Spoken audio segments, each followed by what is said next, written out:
kulanti wacan daawadayaasheena Som Sports ee ku xiran YouTube-kan Som Sports fadlan hadaan nagu cusub tahay subscribe de channel-kan si aad u heshid wararka ciyaaraha ee aynu halkan ku baahino.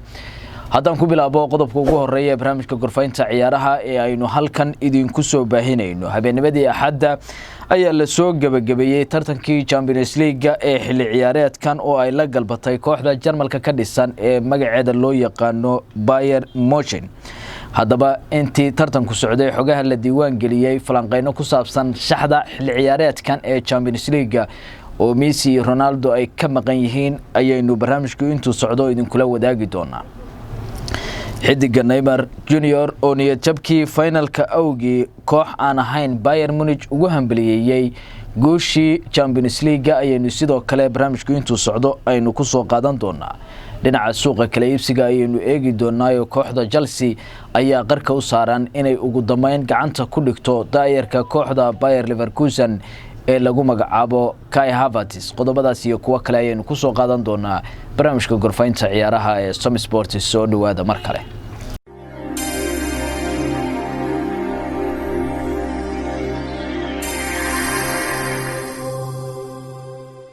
kulan markale daawadayaal meel kasta oo dunida ka joogtaan ku soo dhawaada barnaamijka gorfaynta ciyaaraha ee Som Sports soo garoweydin ka imanaya. haddaynu guda galno barnaamijka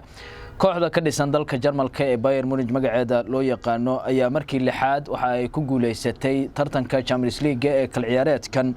magaalada Lisbon ee dalka Portugal ayaana lagu soo gabagabeeyay loolanka oo u dhaxeeyay iyada iyo kooxda PSG oo ay markaasi guusha ka heshay. naadiga Jarmalka ayaa hal iyo eber waxa uu kaga adkaaday naadigaasi ka dhisan dalka Faransiiska waxaana goolka ay guusha ku heleen u dhaliyay xidiga lagu magacaabo Kingsley Coman oo isagu ka soo jeeda dalkaasi Faransiiska isla markaana hore ugu soo saftay kooxda daayarta ee isla naadigan uu guusha ka keenay amaba uu guul darrada baday ee lagu magacaabo PSG oo markeedii ugu horeysay taariikhda soo gaartay finalka tartankan ayaa la soo afjaray rajadeedii ku guuleysashada koobka Champions League waxaana ay ku khasban yihiin inay mar kale u dagaalamaan soo gaaridda marxaladan. waatay daawadayaal weli waxaan ku guda jiraa barnaamijka gorfaynta ciyaaraha ee Som Sports weeraryahanka kooxda PSG ee Neymar Junior ayaa baraha bulshada si weyn loogaga maadeystay kadib markii uu sixi waayay magaca kooxdii finalka ka qaaday ee Bayern Munich. ninkan ayaa bartiisa Twitter-ka waxa uu damcay inuu ugu hambaliyeeyo naadigii guusha hal iyo eberka ka helay PSG ee koobka uga qaaday ee markaasi Bayern Munich. ha yeeshee waxa uu ku fashilmay dhamaystirka magaca koowaad ee kooxda oo xarafka ugu dambeeya ayuu markaasi ka tagay waxaana hambaliyadiisa ay noqotay mid markaasi ku wajahan kooxda isla dalka Jarmalka ka dhisan ee lagu magacaabo Bayer Leverkusen oo magaca habkii uu dhigay ay noqotay in naadigaasi uu hambaliyadiisa u waday arintaasi oo si weyn loogu wadaagay baraha internetka gaar ahaan Twitter-ka oo dacayad badan kala kulmay Neymar Junior. Neymar ayaa yiri guuldarradu waxa ay qayb ka tahay ciyaarta wax walba ayaanu sameynay waxaanu u dagaalanay amaba aanu dagaalanay ilaa dhamaadkii waad ku mahadsantihiin ugu dambeyn waxaana uu markaasi u hambaliyay naadiga Bayer Leverkusen isagoo ka tagay xarafka enta ee u dambeeya magaca Bayern Munich.